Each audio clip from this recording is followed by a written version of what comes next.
Okay, Virgo. The underlying energy here is the Queen of Swords. The Queen of Swords is a Gemini, Libra, Aquarius. However, the energies of this card speaks of someone that is very good at communicating. She cuts to the truth. She doesn't take bullshit, right? So the energy here is pretty much standing. It's not standing your ground, but it's like you're getting to the point where your truth matters, and where truth is coming up to be very important for you.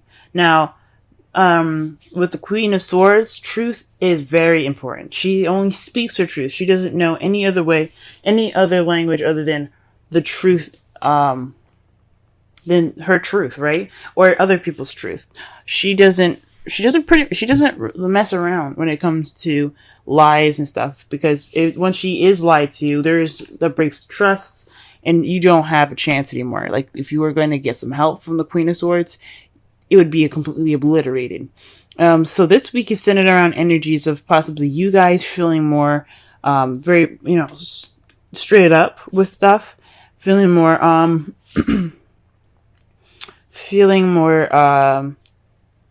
honesty oriented. Possibly this is a more logical and analytical week for you guys, because things are kind of, you're cutting away at the bullshit this week.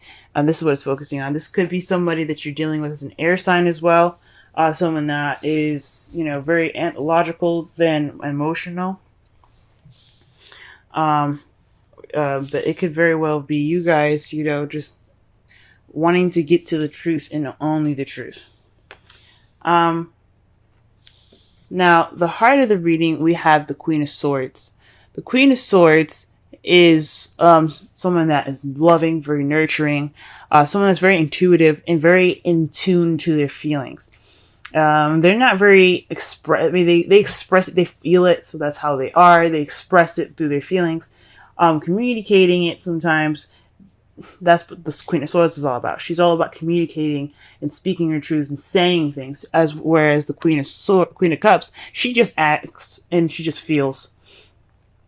She doesn't actually act. She just feels those things. She doesn't exactly communicate them. So one thing about the Queen of Cups to remember is that she is all about the feels. She's all about how she feels. She's all about what she is in tune to hearing, which is which is her emotions and her feelings and things. That's why she is very intuitive, and that's why she is the tarot card reader as well. This is the problem circumstance, and is crossed by the Three of Cups. Now, the Three of Cups is all about friendships, communities, support, a network of people. It's a group, right? So this is speaking of possibly, lack of support, maybe. You're not getting that emotional support at this time. The Queen of Cups could also be a male. This is somebody that, all the queens that come up, I like to see it as you guys, male or female. I like to see the queens as you guys, as like, this is something internal, and the kings as external.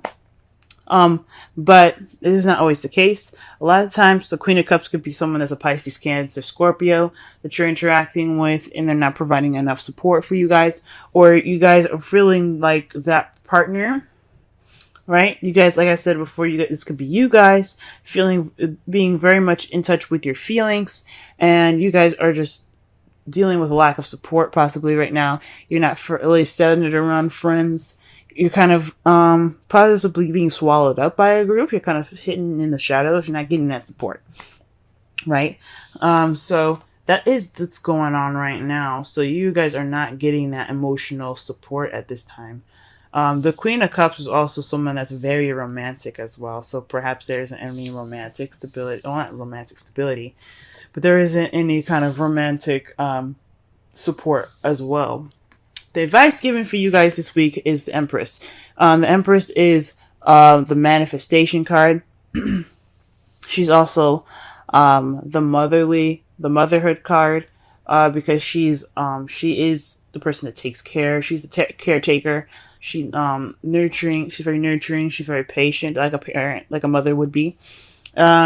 I read this for I think it was Aries, but I'm not 100% sure. I read this for another sign, and I said it's time to have patience, as if you were patience with a mother, as if a mother would have patience.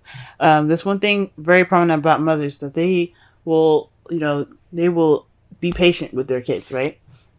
I'm not saying to actually be patient, like with your, like with anybody else, but but be patient with yourself if needed. However, with the rest of this reading, I honestly think this isn't talking about patience. This is talking about manifesting. This is talking about creating.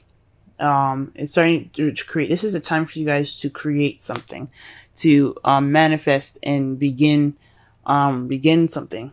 Okay, she isn't about beginning. She's about, like I said before, giving birth to new ideas, to children, to etc. Right? She is the manifester, because she can just make anything she wants to exist happen. She just gives birth to anything, right? So this is telling me that this is your time to manifest, to give birth to new ideas, to give birth to to the support that you guys want, right? Since that is what you're lacking. But this is the time for you to manifest, so do so, right? This is your opportunity. Go ahead and do so. In the past, you guys had the Tower, so something unexpected came and radically changed your world. The Tower card is about it's another universe intervention card, but it's kind of it's definitely not an empty threat here. It's kind of like an ultimatum given by the universe. If you don't do something that you need to do, then that you know that you need to do, then we will help you. We'll help push you in a situation where you have to do the thing that you're supposed to do. It's like, this is the Saturn card. It's kind of like karma here. So Saturn is all about karma and doing what you need to do. He will put your butt in gear. He will make sure you do what you're supposed to do, or he'll help you towards your potential. It's most of the time, well, some of the time, it's not in a nice way. Okay. And especially with the cards falling up after this, I don't think it was very nice. Sometimes the Tower can surprise you with something wonderful, right? It could be a wonderful, wonderful surprise because it's unexpected and you don't see it coming. But if it's something that you were supposed to do and you hadn't done it, then there is something, then, it can leave you kind of discombobulated and having to work from the beginning, having to start all over, because as you see here, the people coming out of the Tower, they put a lot of work, and they grew it. They did the work that they needed to do to build a Tower, and then lightning struck, and now they got to start from ground zero. Okay. So that's in the past. So some unexpected change had radically changed your life. In the present, though, you have the Devil. So this is about attachments, addictions, old habits, possibly that you feel that you have no control over it, what you actually do. Because one thing about the Devil here is that the two people sitting on the bottom, they have chains around their necks, but they don't look distressed. They're chilling, drinking, hanging out, right? This one, like the lady here, she can easily get out because her chains are just filled with flowers. So if she wanted to leave, she could just simply stand up, break the vines, and be out, But this is voluntary. This is something that they want to do. They don't care to just hang out with the Devil. With these two people there, this speaks of a voluntary addiction. So it's something that can be broken, but you decide not to. So there could be some habits that are going on that you guys are like having to confront now. Maybe trying to break these addictions at this time. But there's definitely some sort of attachment of some sort that is voluntarily like this is kind of on you guys at this point because it's, like I said, this is voluntary.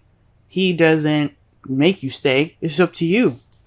So for some of you guys, could be like a karmic relationship that you guys are attached to, and those are not so very voluntary.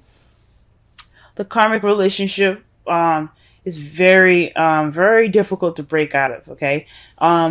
it's kind of pretty much like a deep and innate connection that you feel like you can't break, but in a way it's very weird. It's like you can, but you can't. It's so strange. Some of you guys could be having a connection with someone that is lacking in support, but you have some sort of connection with this person.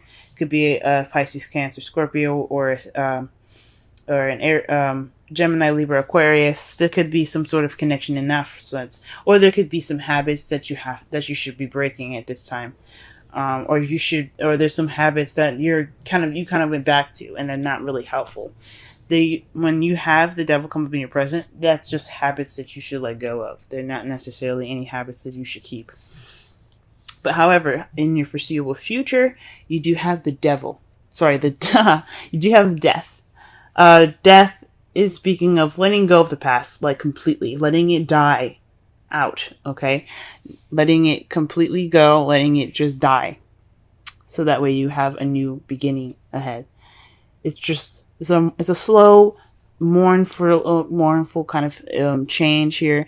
As you see, there's, it's sad, it's dark, it's kind of grim, but the process is purifying.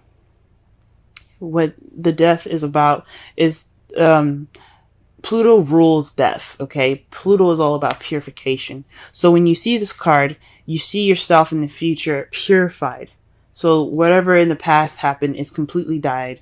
It's coming. It's going away. It's in the past. You accept it for what it is, and you let it go, and you accept something new. You let the new come to you because you let the past go. If that makes sense. So it's a transitional change here. That is, like I said, it can be very slow. But that's how you guys see. That's how you guys see your foreseeable future. Okay. In your outcome, though, guys, you have the Page of Swords. So this is about speaking your truth, being, it may be tactless, about those truths that's going to be said here. There could be a message that's kind of that's very honest and cut to the chase, not very cushiony, if that makes sense.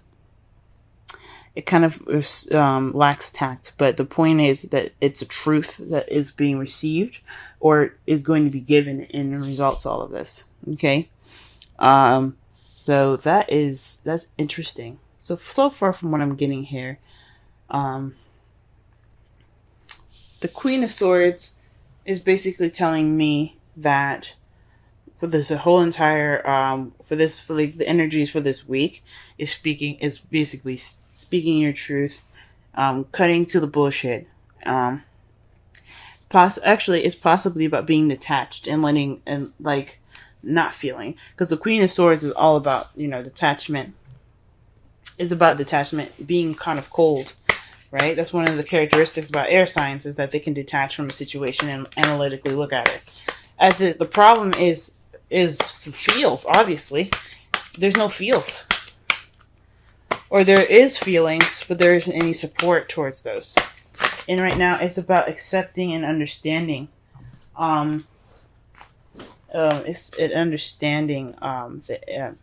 Those feelings, possibly, or being the Empress and being the caretaker, taking care of yourself if this is you and you're single, taking care of your partner in regards to the feelings. And the Empress is again the manifestation card, so perhaps this is a time for you to manifest romance, right? Express your love. Go ahead and make the romantic gestures. Okay, so this is about expression. Now, the Queen of Swords is excellent about expression, because all that is communication, right? She's all about communication, but she's detached as well. The Queen of Cups, she's very romantic. She's all about her feels, but she lacks expression. Okay, she's very romantic, but she doesn't express that. Okay, because that's what the Queen of Swords is about.